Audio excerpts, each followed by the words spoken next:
Magandang araw po sa ating lahat. We are continuing our studies on biblical exegesis. Subject po natin ngayon is hermeneutics. And we are now finalizing the steps for biblical exegesis. No? So, napakalaga po yung matiyak natin, no? Matiyak natin na tama ho yung ating interpretasyon.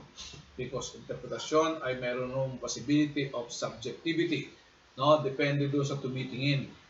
Kaya napakalaga po na ang pagtingin ho natin sa isang bagay, pag-aaral ho natin sa isang bagay, is naaayon po doon sa object.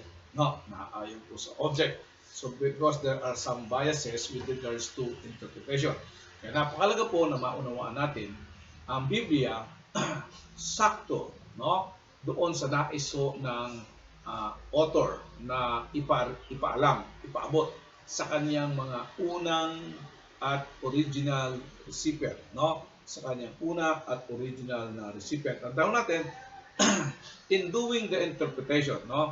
In doing the interpretation, we have what we call two kinds of audience, no? Sa application po, doon po tayo pupunta sa third audience. But in doing the interpretation, we have two audiences, no? One is the original audience, which is a time-bound audience, and the second one is what we call the theological audience, or the timeless, no? Timeless audience, no? So there are two kinds of audience: the original audience, which is time-bound, no? And the second one is what we call the timeless audience. Kung sinabi ho natin timeless audience, no, hindi ho sila time-bound, kaya nga timeless, no? Kasi hindi siya time-bound. Pag time-bound, hindi siya timeless, no? So, the first audience, no, na sinusulatan, or the original recipient, no, the original recipient of the Bible is what we call the time-bound audience, no? Halimbawa po, with regards to the law, this is a time-bound audience, no? That is exclusively for the nation of Israel, no? So, kung babasahin niyo po, makikita niyo, lahat po yan ay may kinalaman doon sa bansang Israel. So, it is a time-bound audience. Lahat po ng mga policies, lahat po ng mga systems, lahat ng mga forms of worship, that is what we call a time-bound audience, no? At according to the original recipient. Now, since malaki na ho yung diferensya, no? Malaki na yung diferensya, kaya nga ho meron tayo hermeneutics, no? Meron tayong tatawiring bridge, no? Meron tayong tatawiring bridge, which is yung time, no? Yung time na simula nung sinulat ang Biblia hanggang sa kapanahonan natin ngayon. Since the Bible po ay hindi ko nagbabago, dahil ang Diyos natin hindi nagbabago, we are now getting what we call, we need to get, yung interpretation is a result of a good exegesis. Doon ho lalabas yung tinatawag nating theological concept. Theological concept out of the exegetical concept, which is based on the original intention of the author. Now, with regards to theological, which is what we call now a timeless audience, no? When we were able to translate our interpretation from exegetical to theological, that is now what we call a timeless audience, no? A timeless audience wherein we could now apply, no? We could now translate from that interpretation into our contemporary audience, no? So sa pinag-usapan ho natin ngayon is tinitingnan ho natin yung konsepto ng original audience, no, getting or extracting what we call the exegetical concept, no, in order to translate it into a timeless audience, and later on with regards to the homiletics, we are translating it or transforming it for our contemporary audiences, no.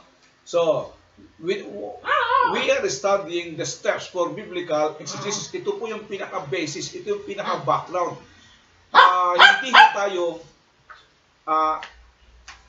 Hindi ho tayo pwedeng magkaroon ng interpretation, no? You cannot make any interpretation outside of what we call outside of exegesis. No, hangga't hindi mo po naiintindihan yung sinasabi ng teksto, sinasabi ng author sa original audience, may laki ang possibility, kapag sinyortcut nyo po yan, malaki ang possibility na na magkamali tayo sa ating intensyon at sa ating interpretasyon, no? Sa ating interpretasyon.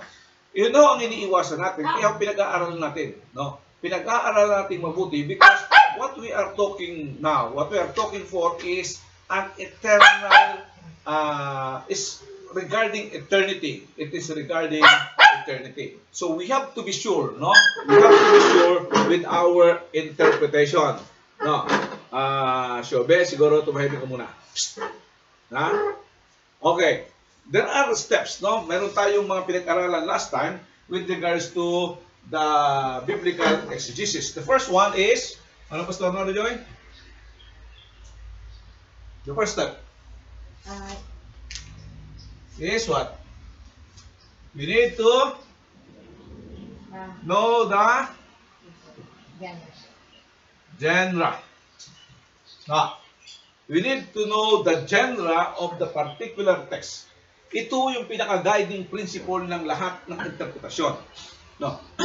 Ano ibig sabihin natin? There are different genres ang literature ng Bible. No. There are narratives, there are poetry, meron po tayo tinatawag na parables, no? Meron tayo tinatawag na epistles, meron tayo tinatawag na prophetical, no? So, different kind of genre, no, has different kinds of interpretation, no? Pag nagkamali po tayo dyan, posible po tayo magkamali sa ating interpretasyon, no? So, with the knowledge of genre, no? Ito ang gagamitin nating tools, ito ang gagamitin nating system in doing the interpretation of the particular text. Kaya napakalaga po, we need to identify first the genre of your particular text. Kung may text na po kayo, tingnan nyo anong klaseng genre. No? Kasi baka mamaya lumabas tayo doon sa ating, lumabas tayo doon sa rules. No? Kaya nga sabi natin, hermeneutics is a science. With the different genre, there are different rules, no, to follow. Since it is a science, we have to follow the rules of science or the rules of interpretation. Second, Sarah Narajoy? Big picture. Get that? Big picture. Well, nasa mo ba? Hindi mamig niya. Hindi nila narinig na ikaw sumasagot eh. You know, the big picture, no? Yan. Paano natin makikita ang big picture? Sabihin natin, ang buong Biblia is a big picture ng plano ng Diyos sa buong mundo. No? Ang buong Biblia is a big picture ng plano ng Diyos sa buong mundo. Simula sa paglikha sa sanlibutan hanggang sa kawakasan ng sanlibutan. Yan ang mga basa na sa Biblia. If you read the generation up to Genesis up to Revelation, no? Pinagsama ko na yata yung Genesis to Revelation, generation, no? Genesis to Revelation, ito ay kwento ho ng Biblia. Ito ay kasaysayan ho ng buong mundo, simula sa pag-umpisa ng mundo hanggang sa kawakasan ng mundo until eternity. No? So ito ay kasaysayan ho ng buhay natin. So, kinakailangan natin malakita ang larawan ng Biblia, ang larawan, ang pananaw ng Diyos sa ating mundo, ang larawan ng Diyos sa ating kasaysayan ayon sa pananaw ng Diyos. That is getting the big picture. No? Kaya pag uunawain po natin ang Biblia, hindi natin ito po pwedeng alisin sa tinatawag po nating big picture. No? Pag sinasabi po nating big picture, it is a story or historical concept from the creation, no? From the creation unto Revelation o tinatawag nating end of the world. Yan ang timeline na story ng Biblia. No? Kaya, anything that is outside of this big picture, no? Ang control ng Diyos within this picture, lalabas po tayo. No? So, hindi po tayo pwedeng mawala dito sa larawang ito na ginagawa ng Diyos, that God is in control from creation until the end of the world, that God is reigning from creation until the end of the world, that God is interested in His creation from the creation of His creation until the end of His creation. No? So, we need to see the big picture. Dalawang nalaman ang pinag-uusapan natin yan when we are talking about the big picture. First is what we call Historical context. Historical context. No.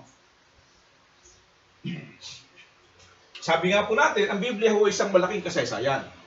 So, kung isang malaking kasaysayan no, ang Biblia, ito ho ay isang, no, hindi pwede nating alisin ang historical background, ang historical context doon ho sa sinusulat na bahagi ng Biblia.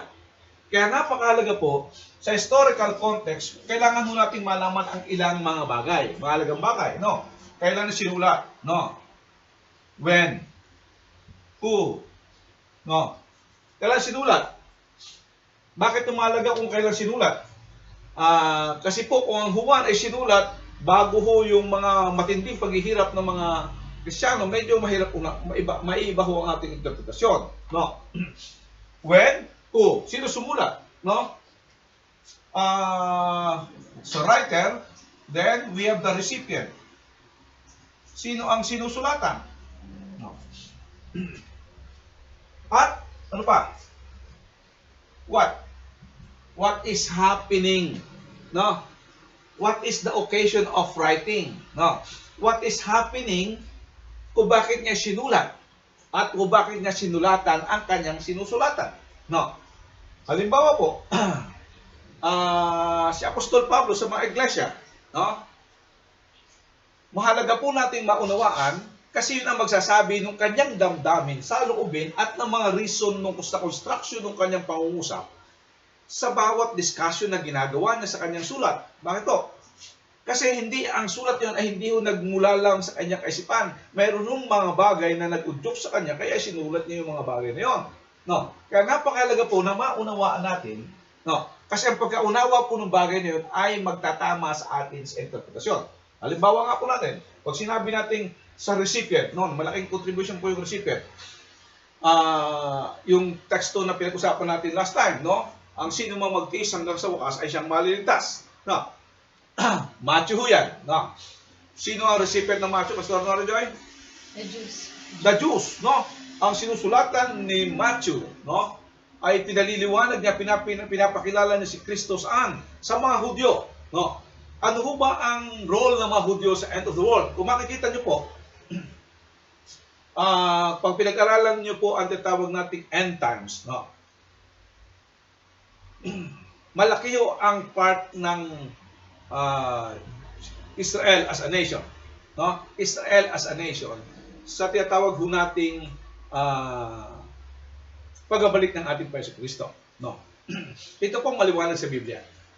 Ang Israel will remain until the end of tribulation. Ulit nyo ba? Ito pong maliwanag sa Bible. Israel will remain on the earth, no? On earth. Maliwanag ho yan until the end of revelation or tribulation, no? Kaya kung may ilang views ho tayo, di ba? Meron kayong actually the prominent is 2 o 3 view, no?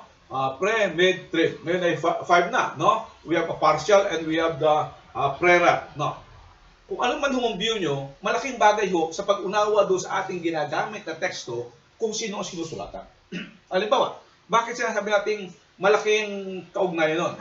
Kung ang Israel po will remain until the end of tribulation, so anything that talks about Israel that they should remain until the tribulation, that means bago sila kunin ng ating Panginoong Sus, matatapos po yung tribulation. At the end of tribulation, they will experience the 7 years of tribulation. Actually, yung hardship, they will experience the 3.5 years of hardship. No? Bakit? Malaki yung contribution nila doon sa tinatawag nating start ng 7 years. No? Actually, hindi siya full 7 years of tribulation. No? Merong 3.5 na peace, no? At 3.5 na full wrath of God. No? So yung mga 7-7 sa Revelation, that will happen on the second half of the 7 years. Now, bakit sabi natin malaki ang bahagi ng Israel with regards to the second coming of Christ? Kasi sa kanila makikipag-treaty ang tinatawag ho nating the false prophet. No? The false prophet ay sa kanila makikipag-treaty. No? Yung religion na magtatayo ng one religion, no? One world religion ay makikipag-alyansa. Saan? Sa Israel at the 3.5, no? makipag-alliance at the beginning of the 7 years tribulation. So, I'm sorry, ano? Makipag-alliance sila sa Israel at the beginning of the 7 years tribulation. The temple will be restored, no? The temple worship will be restored for 3.5 years. Kasi kaya po, kung mawawala ho sila before the restoration of the temple, sino pwede pumasok sa temple, no? So napakahalaga ho yung role, no? Kaya kung babasahin niyo po yung Matthew, no? With regards to the second coming of the Lord, huwag niyo nang isipin na ang mga Hudyo will be raptured before the 7 years of tribulation, no? Because they will be directly involved in the revelation, no? In the tribulation, in the second coming of, no? Kaya nga ho bababa si Kristo to save His nation, no? Kaya nga magkakaroon ng final battle, eh. Ng battle is to save His nation from the surrounding nation, no? At kaya nga makumba ang description ng Bible, babaha ng ang baha daw ng dugo ay hanggang sa baba, no? Hanggang doon sa nose ng kabayo, no? Ganon katindi yung baha yung baha ng dugo doon, no, sa portion ng Israel, no? Dahil sa dami ng taong mamamatay pagbaba ng ating Panginoong Kristo. Kaya napakalaga po yung tatawag nating historical context, no? Historical context. Hindi niyo po pwedeng alisin ng kasaysayan. Kasi kung sa larawan nung ito, siya po yung ating background, no? Na nagpapaganda at magpapaliwanag sa atin nung bahagi na atin hong gustong pag-aralan, no?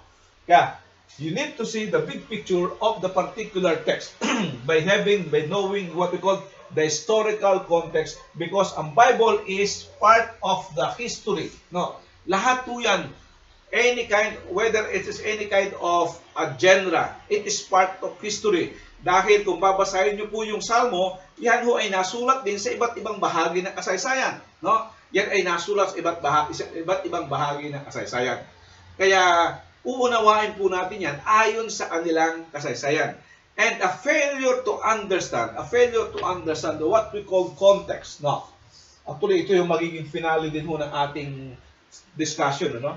Discussion is, we need to, yung evaluation, no? How to make sure, no? How to refine your interpretation after you have done all the researches, no? Ito ho ang pagbabalikan pa rin natin. To make sure of our interpretation, you have to be sure on the context of the particular text. You need to be sure on the context of the particular text. Because if you fail in this portion, no, getting the big picture, particularly with regards to historical context of the Bible, sigurado po magkakamali tayo. Subukan ho natin, no? Subukan ho nating magbigay ho tayo ng example kung saan ho tayo madalas na nagkakamali. Meron ho kong piniling ilang mga talata, no? Piniling ilang talata na familiar po tayo, no? Sabi natin, very familiar tayo doon sa mga talatang yon. So, orang nalo tayo pagpaksan sa atin, no? Yung tinatawag ho nating Luke 11:9, no? Luke 11:9. Ito rin ho ay nasa Matthew, I think Matthew 7, no? So, Luke 11:9.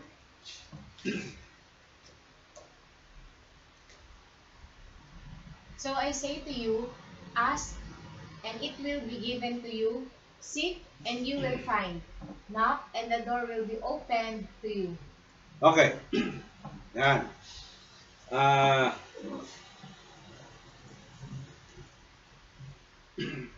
Ayon na sa mga theologian, no? Ito daw po ang pinaka maraming talata. Ito po ang talata na pinakamaraming nagkakamali sa interpretasyon, no? Itong talatang ito. Very simple, no? Ang sabi sa Tagalog, na humingi ka at ikaw ay bibigyan, kumalap ka at ikaw makasusumpo, no? Kumatok ka at ang pinto ay pagbubuksan. Sa English ay ask, no? Ask ko lahat yan eh. It shall be given. Seek, and you shall find. Knock, and the door shall be open to you. No? Ano ang karaniwang ginagamit to? No? Ito ay madalas nating nagagamit o napapakinggan sa mga sermon. At karaniwan po itong kanilang paliwanag. No? Itong verse mo ito ay ginagamit ito sa tinatawag natin parang magic formula. No? If you want it, claim it, and if you will have it. No, that is the magic formula. No? Ano sabi natin? If you want it, claim it, and have it. Because sabi, if you ask, no? Bibigay sa'yo.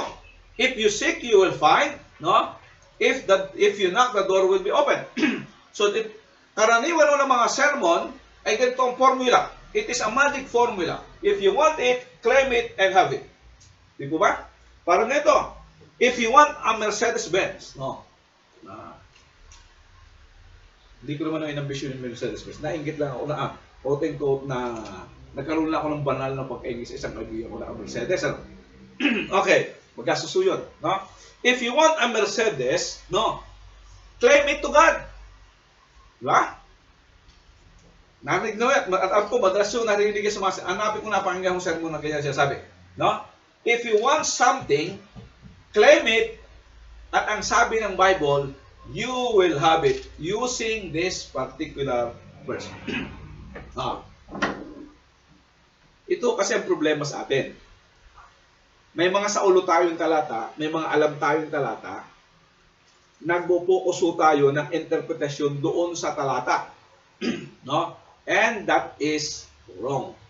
Huwag muna kayong magbigay ng interpretasyon without knowing the context. Pag sinabi ho natin context, it's as a continuous na palaki ng palaki ho na circle ng konteksto. Mag-uumpisa doon sa salita, at mag-uumpisa pangalawa sa talata, o sa sentence, pangatlo sa paragraph, pang-apat doon sa chapter, pang-lima sa book. No? Bakit po? Yun yung verses dyan, number ng verses, hindi yung kasama sa original na Bible yan. Paulit-ulit tayo dyan, ano? Hindi kasama ho yung mga period na yan, yung mga verses na yan. Kaya sa panahon natin yun, ang alam lang natin yung verse. No? Pero yung before of that, hindi natin alam. Halimbawa po, bakit ko po nasabing mali tayo sa konteksto? Subukan natin, Pastor Norle, buksan mo yung Lucas 11. No? At babasahin natin yung sinasabi ng ating Panginoon. So, verse 1. Kaya basa, Pastor. No? One day, Jesus was praying in a certain place. When he finished, one of his disciples said to him, Lord, teach us to pray, just as John taught his disciples. Diretso. He said to them, when you pray, say, Father, hallowed be your name, your kingdom come, give us each day our daily bread. Forgive us our sins, for we also forgive everyone who sins against us. And lead us not into temptation. Then he said to them, suppose one of you has a friend, and he goes to him at midnight and says, Friend, lend me 3 loaves of bread, because a friend of mine on a journey has come to me, and I have nothing to set before him. Then the one inside answers, Don't bother me, the door is already locked, and my children are with me in bed. I can't get up and give you anything. I tell you, though he will not get up and give him the bread because he is his friend, yet because of the man's boldness, he will get up and give him as much as he needs. So I say to you, ask, and it will be given to you, seek, and you will find, knock, and the door will be opened to you. Pasilin niyo po sa NIV. NIV, ano? Saan nag-start ang verse 11?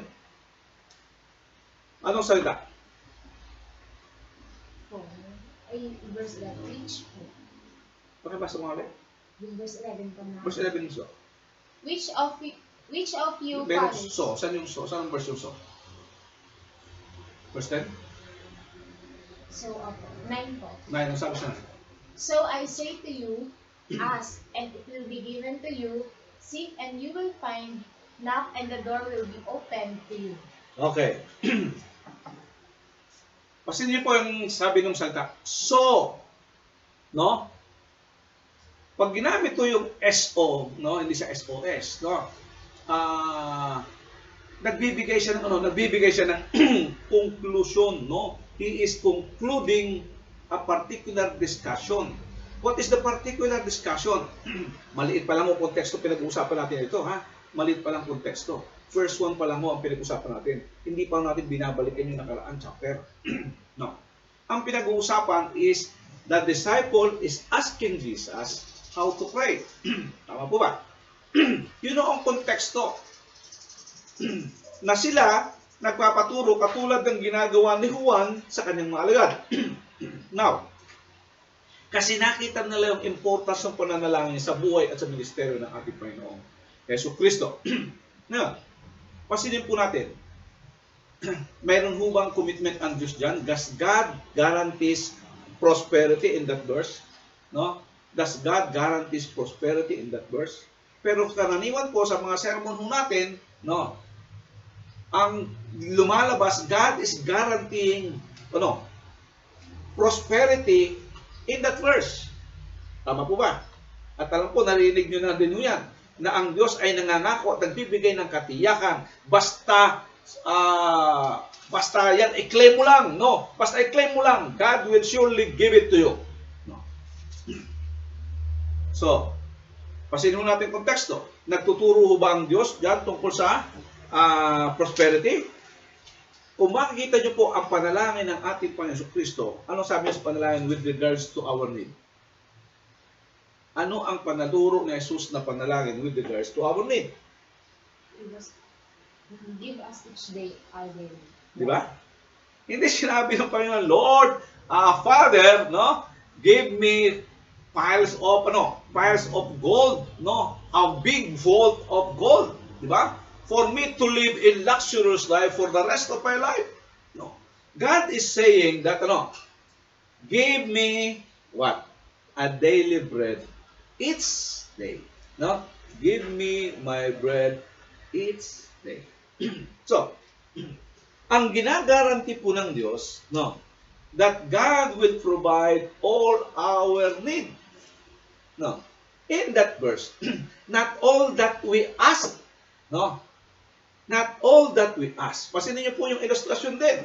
He is talking about the bread again. No? Sa illustration, maliwanag din, ang ginamit ng ating Yesu Kristo, kaya siya tatayo because dahil kailangan mo. Hindi because you want it. No? Hindi because you want it. No? Actually, dalawa lang po ang verse na nakita ko na pwede mong hingin ang you want, no? But not that verse. No? Pero, kinakailangan nating tingnan ang konteksto para makasigurado po tayo na tama, no? Na tama ho yung ating ipinaliliwanag, no? Na tama ho yung ating, kasi baging yung ating aplikasyon ay magkakaroon ng napakalaking pagbabago, no? Kapag pinag-aralan mo natin doon, parang ganito kasi, nakakaroon tayo ng overcommitment. Nakakaroon tayo ng overcommitment saan? Sa hindi naman pinasasabi sa atin ng Diyos. No? Sa hindi naman pinasasabi sa atin ng Diyos. Kaya maging maingat po tayo doon sa pag-aaral natin ng salita. Kasi baka mamaya we misinterpret, we over-spiritualize that particular text na mayroong limitasyon doon sa pagkasulat ng particular portion na yan. Halimbawa po, another example, no, na madalas po natin ginagamit. Halimbawa po, mayroon kayong exam. No? O kaya may contest, no? May contest. Ano ba iba't ibang contest Pastor Norjoy na sinasalihan madalas? Singing contest, no? Singing contest o mga sports, no? Anong karaniwang o kaya mga examination, anong karaniwang verse ang kino-quote natin? Pag may mga contest, no? Yung medyo parang talagang gipit na gipit ka, anong karaniwang verse ang ginagamit? Ha? Yung ba? Di ba kada yung verse ginagamit natin ay Philippians 4:13? Di ba? Philippians 4:13. Tama po ba? Pag may contest, alam mo, mayroong sports competition, no? Ikukuha natin, Philippians 4:13, no? Kasi may competition, no? Ang mananalo ako, sigurado ako mananalo. I can do it because of Christ, no? sabi doon, all things is, no, I can do all things through Christ that is, who strengthened me. No?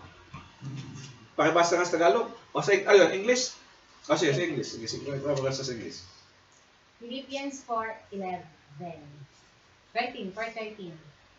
I can do everything through Him who gives me strength. Yan. Palagay mo. Pwede mong gamitin sa competition yan? Pwede mong gamitin sa ah,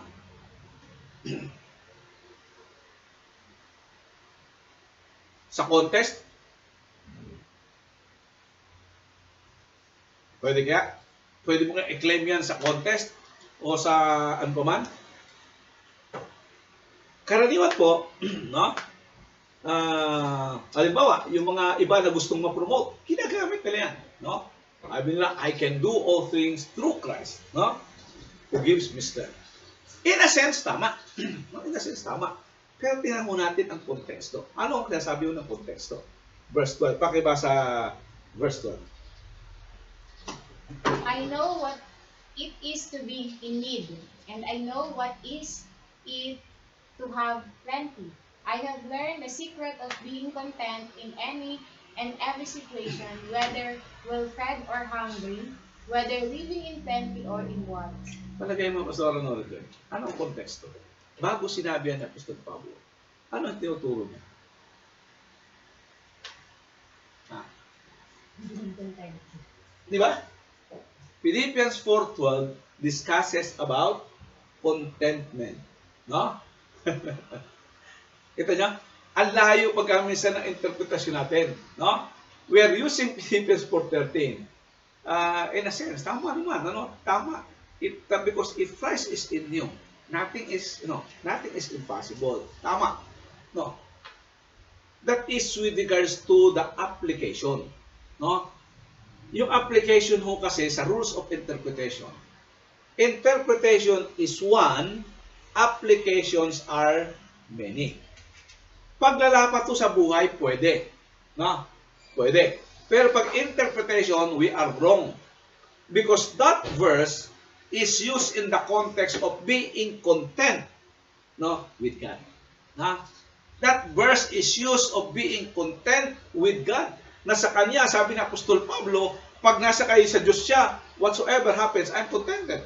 No? Alam niyo kung ilalapit nyo yan, pinakamalapit po dyan, yung Psalms 37:4. Delighting in the Lord is being contented with God is delighting in the Lord. No? So, di po ba?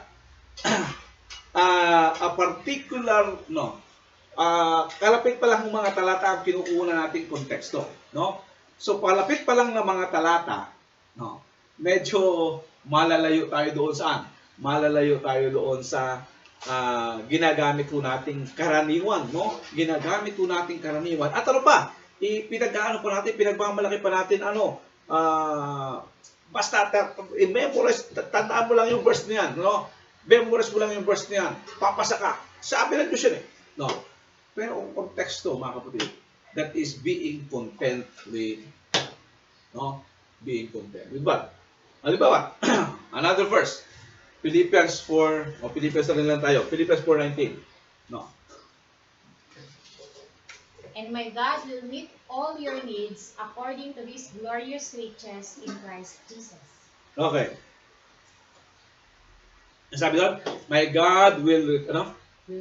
Will supply all your needs according to the riches of that is in Christ Jesus our Lord. Ito ba? Ano ang konteksto? Ang pinag-uusapan mo niyan is regarding sa church na tumutulong kay Apostol Pablo na ano? Saan? Sa ministry. No? That is a promise to those who are helping missions. No. Hindi yan promise for everyone na basta na lang mag-claim ng talata niya. So the konteksto, ang konteksto ay napakahalaga in the proper understanding of the particular verse. No. Hindi po natin po pwedeng alisin yung talata, no, doon sa kanyang big picture, sa kanyang tatawag nating historical context, historical context, no?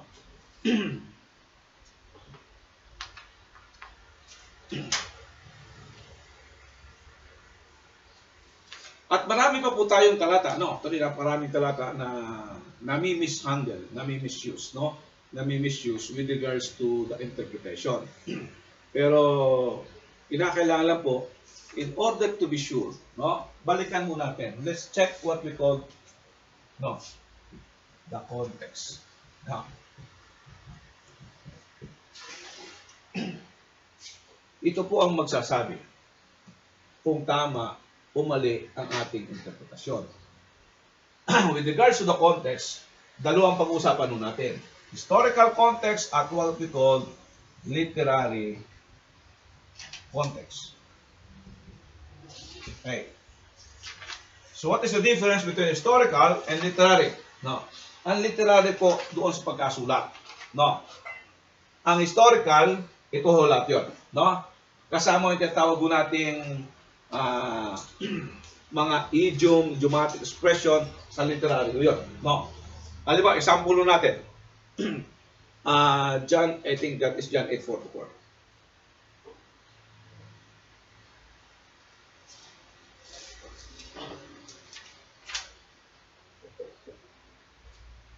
Ye are of your father the evil, and the lust of your father ye will do. He was a murderer from the beginning, and abode not in the truth, because there is no truth in him. When speaketh a lie, he speaketh of his own, for he is a liar and the father of it. Okay. Balikan mo natin yung 1 Thessalonians 5:5. Bago natin balikan yung John 8:44. 1 Thessalonians 5:5. Ye are all the children of light, and the children of the day. We are not of the night, nor of darkness. Yan.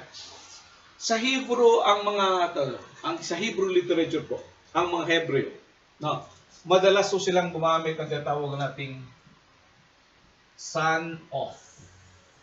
Yan. No. Instead of giving the other adjectives, kung ano ka, no? At kung paano ka maging dapat. Ginagamit ko nila yung son of. No? Na parang ganito yan. Kung ano yung iyong ama, yun ka rin. No?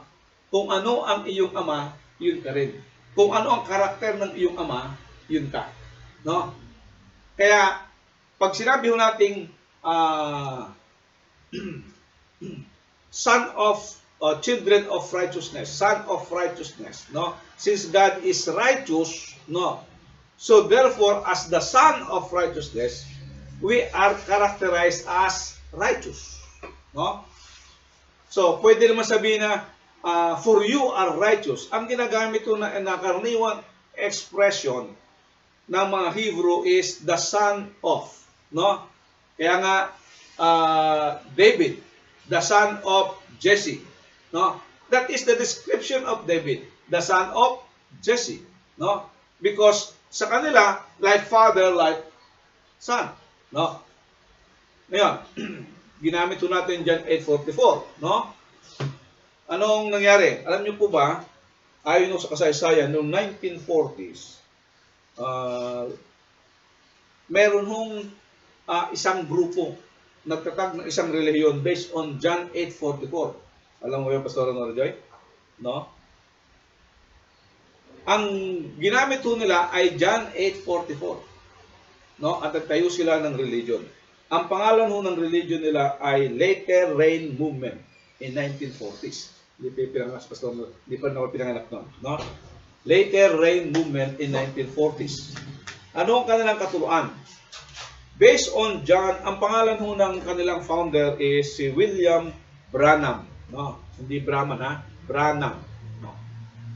Ayon sa kanilang teaching na ito, based on that, no, na nun daw kaya daw po nagkasala, no, kaya daw nagkaroon yung son of the devil, no, alam niyo, son of the devil, no, diyan ho nila kinopya yan, the son of the devil, kasi daw noong yung mga liars, no, is the son of the devil, that is a literal son of the devil. No? Ayon sa kanilang interpretasyon. Bakit? Nung daw pong tinukso, no? Tinukso ni Satanas, si Eva, no? Ay nagkaroon daw po ng sexual relation si Satan kay Eve. Kaya yung mga anak nila na sinungaling is the son of the devil. Kita nyo, ang ganda ng interpretasyon, di ba? Bakit? Meron mo ba tayo nakikita kwento niya sa Bible? Wala, no? Marami ho tayong magagawang interpretasyon kapag lumabas ka nga po sa konteksto, no? Pag lumabas ka sa konteksto, marami ka lalabas na pag misa kasi, halimbawa, ginawa mong literal, yung figurative, ginawa mong literal. Halimbawa po, mayroon isa, I think it's the Mormon, no? Ang sabi nila, ang Diyos daw ay may kamay. Tama naman ho yun, no? Pero, narinig mo yan? No? Ang Diyos daw ay may kamay. No? Totoo yun, no? May kamay nga ho ang Diyos. Sabi sa Bible naman talaga, mayroon silang verse na may kamay. Tama ho yun, pero not literal na kamay. Kasi kung literal na kamay ho yun, nasabi nilang Biblia, ang Diyos ay may pakpak. No? You must be secure under His wings. No? May pakpak ang Diyos. May feather ang Diyos. Di ba? Parang eagle. Eagle na yan. Ano? So, ang problema, pagka nag-literal translation sila na gano'n, hindi naman nila lahat nililiteral na, namimili lang sila, yung gusto lang nila ang tama sa kanila. No? O, halimbawa, konteksto. No? Itong madalas na pinagtatalunan. No? With regards to the Iglesia ni Cristo. No? Sabukan mo natin. John chapter 17. No? John chapter 17, I think that is verse 3. No? John 17, 3. And this is life eternal, that they might know thee, the only true God, and Jesus Christ, whom thou hast sent. Okay. Siya sabi nila dyan, no, na si Jesus daw ay hindi Diyos. Tama po ba? Pakibasa mas Tagalog, para mas maging maliwanag.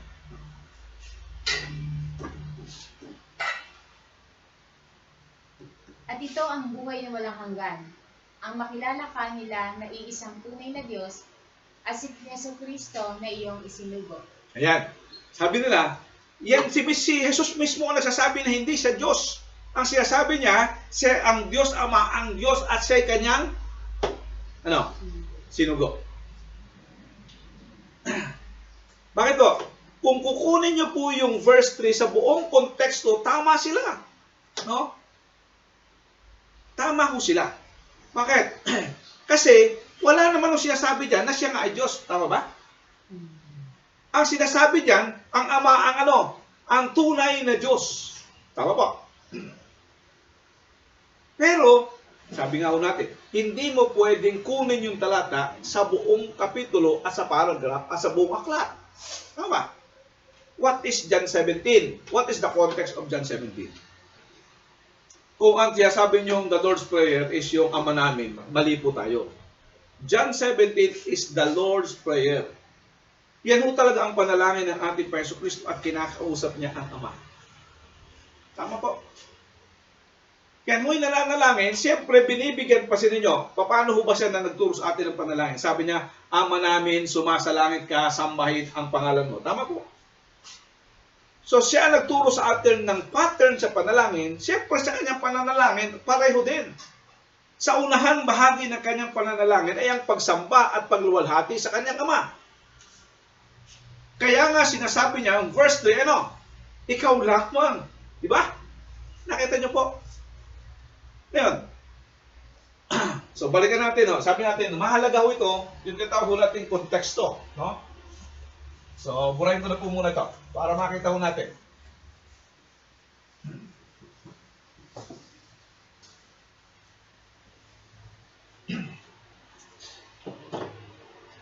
John 17:3.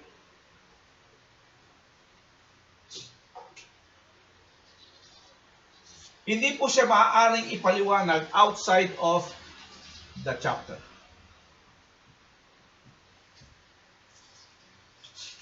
Tama po. Never in that chapter, no? Never in that chapter, sinabi ni Jesus na siya ay hindi Diyos. Tama? Ang sinasabi niya, siya ay sinugo ng kanyang Ama. Siyempre, the context is Jesus is praying. Okay. So sa pag-aralan natin ang context, mahalaga po yung talata dapat kaugnay doon sa chapter o doon sa paragraph, no? O sa paragraph muna. Paragraph. Paragraph. Okay. Then, what we call the chapter. How to be really sure with our interpretation? Dapat po yung interpretasyon natin, hindi ho siya babangga doon sa paragraph. Wala ho siyang kakalabaning provision ng paragraph. Wala ho siyang kakalabaning provision ng chapter. At wala ho siyang kakalabaning provision ng aklat. Bakit? Ang tawag ho niya sa, tinawag niya muna ang Father as Ama. Diba? At sabi niya, sa ibang chapter, sabi niya, I and the Father, ay isa. Kita niyo po yung konteksto? Hindi sinasabi ng Diyos, ni Jesus, na siya hindi Diyos on that verse. Because He is talking to His Father.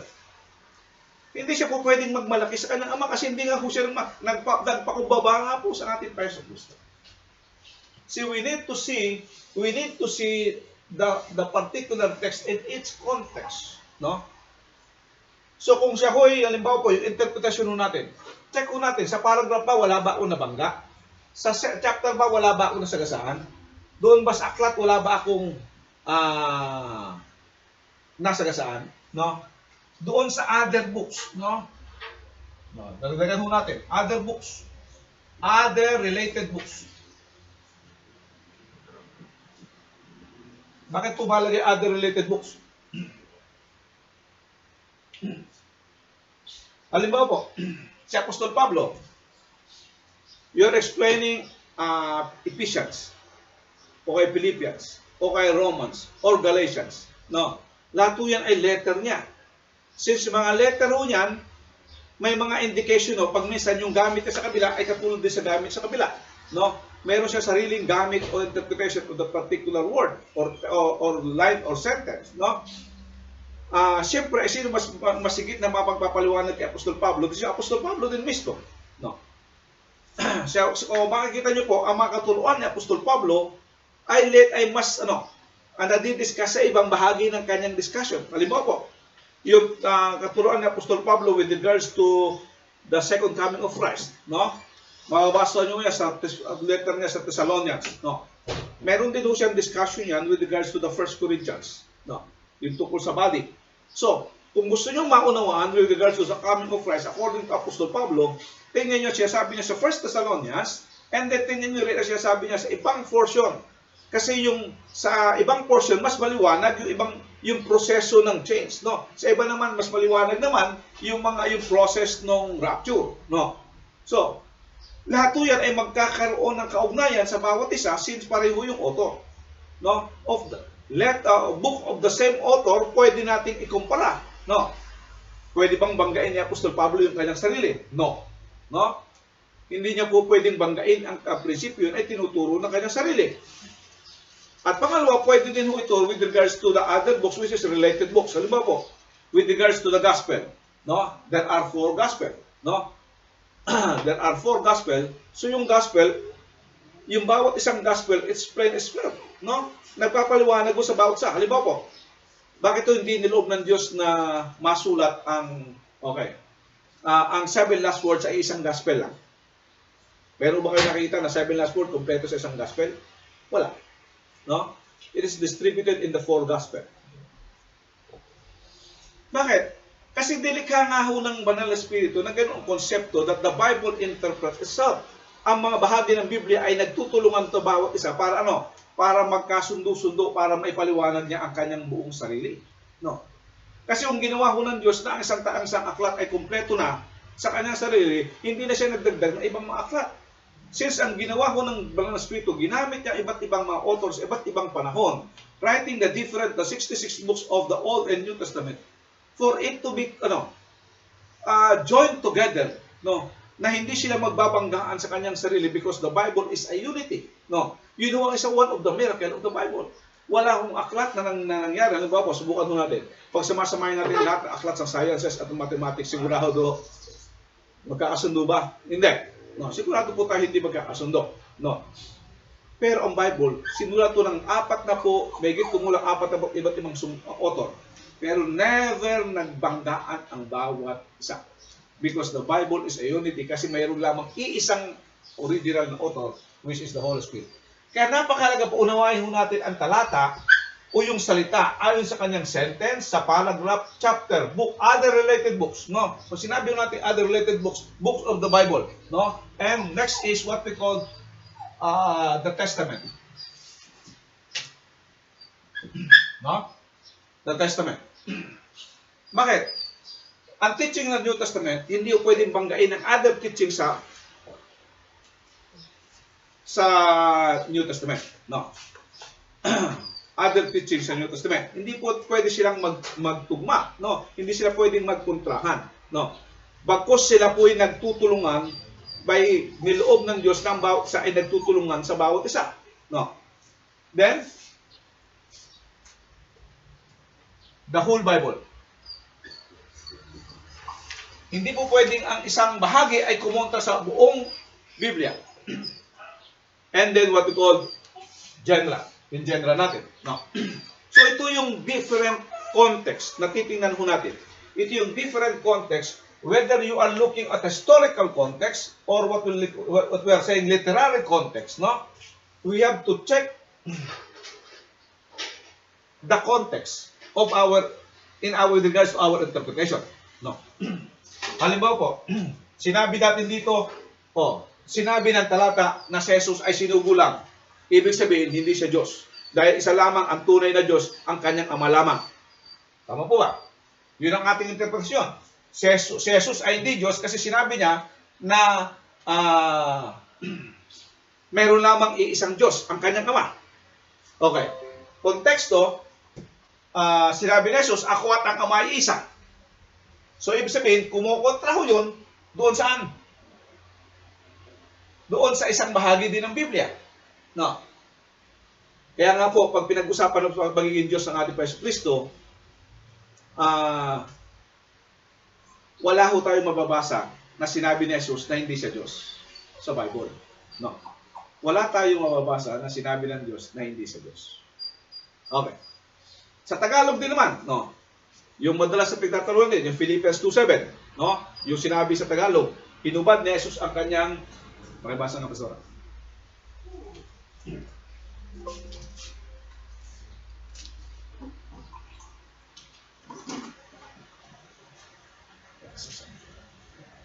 Sa halip, kusa niyang binitawan ang pagiging kapantay ng Diyos at namuhay na isang alipin, ipinanganak siya bilang tao at nang siya'y naging tao. Ang sabi yan?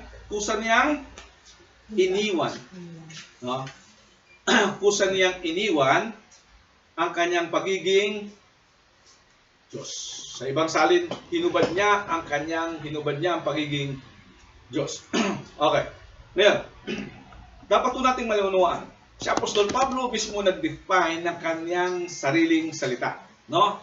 Paano niya hinubad? He defines it by using nag-anyong alipin. No? So, yung isang salita, huwag ho nating alisin saan? Huwag ho nating alisin doon sa buong konteksto. No? Napakahalaga po ng konteksto.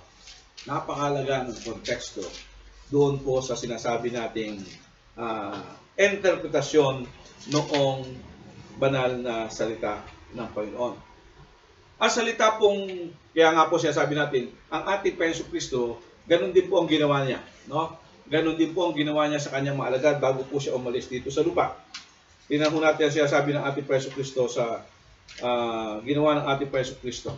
Sa Lucas 24:27. Lucas 24:27.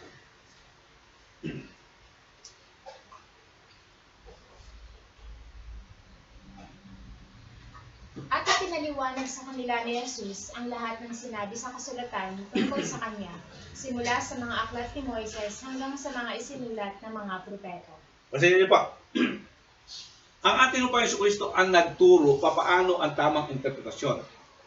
Anong ginawa natin pa Jesus? Ipinaliwanag niya. That is, the word explain is the Heimer nyo. No? Doon lang galing salita ho nating hermeneutics. No? Doon sa word explain na ginawa ng ating Panginoon Kristo. Saan siya nag-umpisa? Sabi doon, ipinaliwanag niya mula saan? Mula sa mga kautusan. No? Sa sulat ni Moses at ng mga propeta. Okay. Pastor na rin. Saan nag-uumpisa ang sulat ni Moses? Yung sa Pentateuch. Ano yung aklat? Genesis hanggang Deuteronomy. o yung Pentateuch na tinatawag, no? 5 books. Genesis, Exodus, Leviticus, Numbers, Deuteronomy. 5. Hanggang saan yung sulat ng mga propeta? Hanggang Malakay. So, ibig sabihin, simula sa Josue hanggang Malakay, Malakias sa Tagalog, sulat ng mga propeta. Nakita nyo, papaano ipinaliwanag ni Jesus, no?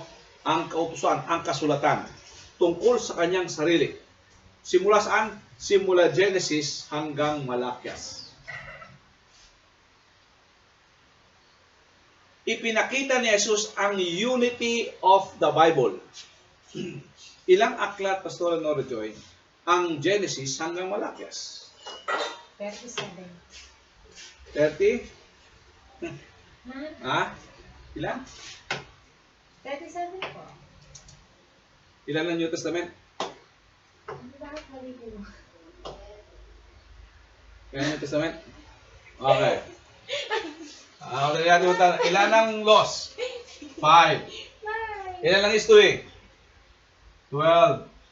Ilan ang poetry? 5. Ilan ang major prophets? 5. 5, 12. Ilan ang minor prophets? 12. O, compute. Ay, sorry. Ha? 39 plus 27. 39! No? Kinulang ng dalawa. Akala ko, No. pinagsama niyo O, di ba? 27 yung Kinulang siya ng dalawa. No? 39 books ang Old Testament. No? Written by different authors. Pero lahat yan ay nagkaisang ituro ang ating Panginoong Jesucristo. Ipinakita ni Kristo ang konsepto ng unity of the Bible. So therefore sa atin po din pong mga tagapagpaliwanag ng Biblia, kinakailangan ho natin panatilin ang prinsipyo na itinuro ng ating Panginoong Kristo. The unity of the Scripture. Hindi po, kaya nga po ang Biblia natin ay iisang aklat. Hindi siya hiwa-hiwalay na aklat. Dahil si Kristo mismo ang nagsabi sa atin that portion of Scripture, lahat po yan ay isinulat patungkol sa Kanya. Lahat po yan ay nag-iintay ng pagdating ng ating Panginoong Jesucristo. Lahat yan ay tumutukoy sa ating Panginoong Jesucristo. Kaya nga po sabi natin, the Bible is one whole story of the world. One whole story of God of the world. One whole story of the love of God of the world. The one whole story of the rule of God and the dealing of God with His creation. No. Kaya hindi po pwede natin kunin ang isang bahagi ng Biblia at ilagay yung ating kaisipan doon, o kaya gamitin natin isang bahagi ng Biblia to support our own motives and our own prejudices. No? Bakit? Kasi tayo ho'y mga mensahero lang ng Diyos.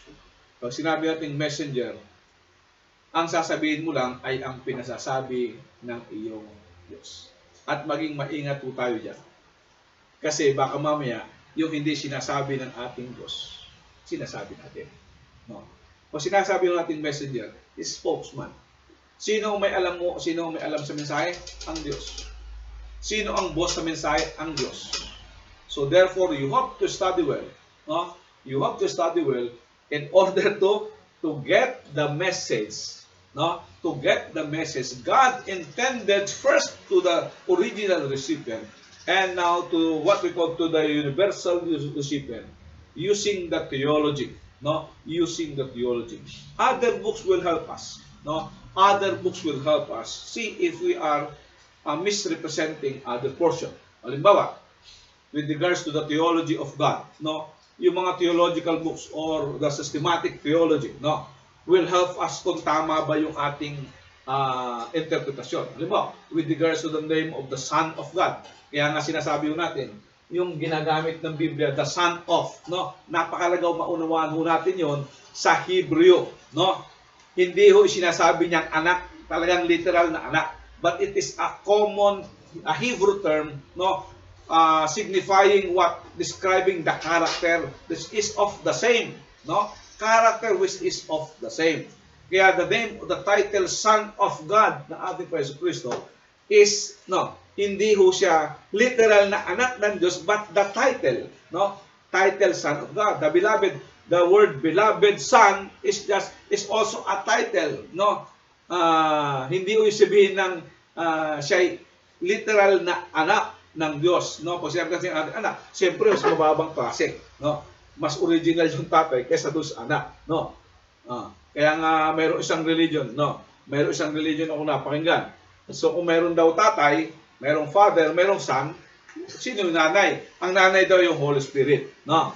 Kaya ginawa nila Trinity. Tama nga naman, ano? May tatay, may nanay, at may anak, no? Dahil tulad nila sa atin, no, na mayroong procreation, no? So, kasi hindi daw magkakaroon ng nanay kung wala yung nanay, no? Kaya later on, inadapt nila si Maria na sa nanay ng Diyos, no? To justify those particular issue. Okay.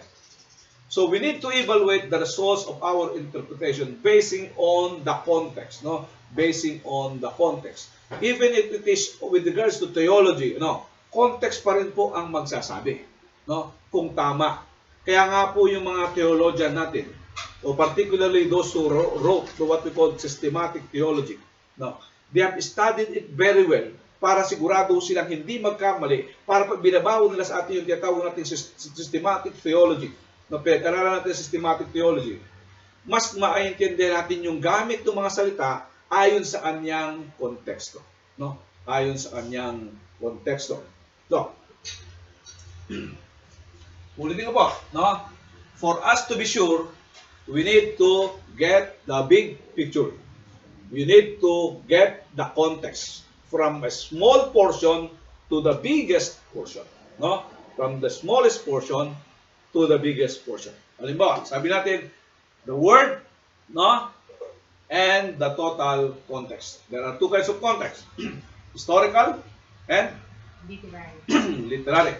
Ang literary po, no, dito naman lumalabas yung yung flow of thought, no, yung kaisipan ho ng author. Kasi isang bahagi ho ng Biblia ay kabahagi ng buong kabuuan ng kanyang sinulat. Lagi ho natin tatandaan, kasi ito kasi malaking tukso sa atin sa panahon natin yon. Kasi nga ang Bible natin ay may mga verses. We are assuming that particular verse is separate from the chapter or the paragraph. Mali po yun. Ang original pong Bible, walang verse, walang chapter, walang paragraph division. Lahat po yan ay iisang aklat, dire-diretso, no? Kaya nga alam niyo ba yung mga writer ng Bible, yung mga scribe, no? Napakahalaga po kasi sa kanila po susulat. Ang kanila hong doktrina, no, o katuruan. Pag nagkamali ho sila, halimbawa, they are writing Psalms, no? Ilang chapter pa sa nalagay ang Psalms? 150, no? 150. Pag nagkamali po sila sa 149, hindi ko pwedeng burahin. Kapalkan niyo yung buo. Ganun mo sila kasela sa pagsusulat ng ginagamit ng ating Biblia. Ganun po sila kailan. Pag dumarating mo sila sa pangalan ng Diyos, kaya nga ho Yahweh ang nasulat yan at walang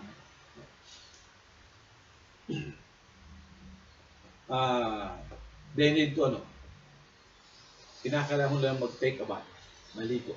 Every time, bago po nila susulat ang pangalan ng Diyos sa bahagi ng kasulatan, ay maliligo sila.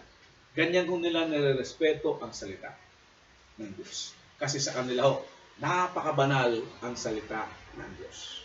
Napakabanal ang salita ng Diyos. Kung saan ho, kung paano nila dinil ang kabanalan, kaya naidala ho sa atin ngayon, na-deliver ho sa atin ngayon ang kumpletong salita ng Diyos na walang mali dahil sa katapatan ng mga sumulat ng Biblia. At ito ang paalala ni Apostol Pablo sa atin ngayon ho, ng mga nag-aaral ng salita ng Diyos at mga mensahero ng salita ng Diyos. 2 Timothy, pakibasa Pastor Nugent, chapter 2, verse 15. 2 Timothy, chapter 2, verse 15. Ikalawang Timoteo, kapitulo 2, talatang 15. Sikapin mong maging kalugod-lugod sa paningin ng Diyos, isang manggagawang walang dapat ikaya at tama ang paggamit sa salita ng katotohanan. Tama ang gamit ng salita ng katotohanan. Tama ang paggamit ng salita ng katotohanan. Bakit po? Posibleng mayroong mali. Si Apostol Pedro na rin po ang nagpatunay na may gumagamit na salita ng Diyos sa maling kaparaanan. Titignan natin. 2 Peter, ikalawang Pedro, chapter 3, verse 15 to 16. Noon pa lamang po, marami ng maling gumagamit ng salita ng Diyos. Kaya ingatan ho natin ang ating sarili na hindi tayo mapasama sa mga maling gumamit ng salita ng Diyos. Ikalawang Pedro 3, 15 and 16. Isipin ninyong kaya nagtitingti ang Panginoon ay upang bigyan kayo ng pagkakataong maligtas. Iyan ang isinulat sa inyo ng kapatid natin si Pablo, taglay ang karunungang kaloob sa kanya ng Diyos. Sa lahat ng sulat niya tungkol sa paksang ito, ganito ang lagi niyang paalala. May ilang bahagi sa kanyang mga sulat ay mahirap unawain at binibigyan ng maling kahulugan ng mga mangmang at magugulo ang pag-iisip.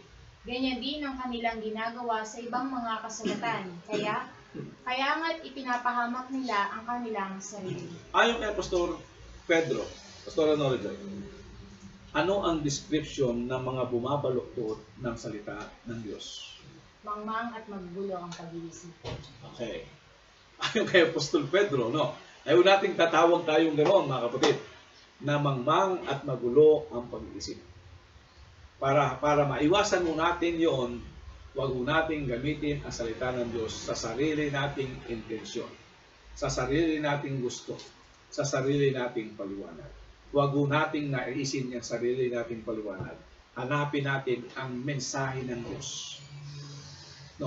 Magkaroon po tayo ng sapat na paggalang sa pag-aaral ng salita ng Diyos. Kaya nga sabi ni Apostol Pablo, be diligent. Be diligent. Ano ibig sabihin ng diligent? Talagang masikap mong pinag-aaralan. Sinasaliksik. Tinitingnan mabuti, inuuring mabuti kung papaano natin hahati-hatiin at pagbubulay-bulayan ang salita ng Diyos. Napakaganda po muli natin balikan ang pakiramdam. Ang pakiramdam ng mga alagad na pinapaliwanagan ni Jesus nung ibinukas niya ang kanilang mga mata.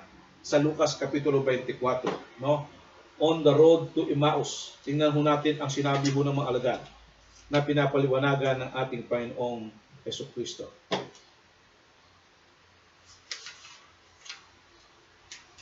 Lucas 24, 28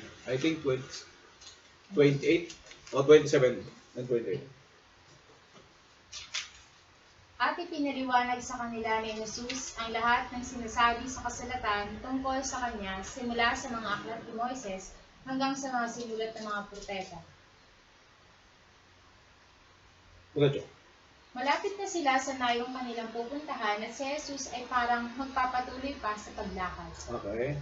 Ngunit siya ay pinigil nila. Verse 32. Nasabi nila sa isa't isa, kaya pala nag-aalab ang ating puso habang tayo kinakausap niya sa daan at ipinapaliwanag sa atin ang mga kasulatan. Anong damdamin ng mga alagad ni Jesus? nung ipinapaliwanag ni Jesus ang kanyang salita. Nag-aalab ang mga puso. Nag-aalab ang mga puso. Napakaganda po. Gusto ho nating matiyak ang sinasabi ng Biblia. Pag-aralan ho natin ito katulad ng pagpapaliwanag ng ating Panginoong Jesucristo. At bilang mga alagad ng Diyos, habang pinag-aaralan natin ito, katulad din ng nagpapaturo tayo sa ating Panginoong Jesucristo. Dahil ang teacher natin ay ang Banal na Espiritu, pag pinag-aaralan natin ang salita ng Diyos, huwag tayong tinatamad. Bakit? Kasi yung mga alagad ni Jesus, ang damdamin nila nag-aalam. No? Habang nakikinig sila sa mensahe ng ating Panginoong Kristo. So dapat ganun din po mga kapatid ang ating damdamin sa pagsisaliksik natin ang salita ng Diyos. Nawa po'y mag-alab ang ating mga puso sa umagitan ng pag-aaral ng salita ng Diyos, sa umagitan ng gabay at turo ng banal na Espiritu. Tandaan natin, sabi natin, hermeneutics is a science. Hermeneutics is also an spiritual help. Kailangan ho natin ng gabay ng banal na Espiritu upang paunawa ho sa atin ng salita ng Diyos. At habang pinag-aaralan po natin ito, sinasaliksik, napakalaga po, nakasama po ang ating puso. Dahil pag-ibig natin sa Diyos ay buong puso, buong pag-iisip, buong kaluluwa, at buong kalakasan. Sa pagsumikapan po nating pag-aralang mabuti ang mensahe ng Diyos na nais nang ipahatid noon at upang ma-translate natin sa kapangyarihan ng Banal na Espiritu sa ating kapanahunan ngayon ang kumpletong mensahe ng Diyos. Muli po, ito po ang inyong lingkod. Nagsasabi po sa atin na mapagpalang hapon at sana po maging biyasa po tayo sa salita ng Diyos. Pagpalain po tayo ng Panginoon.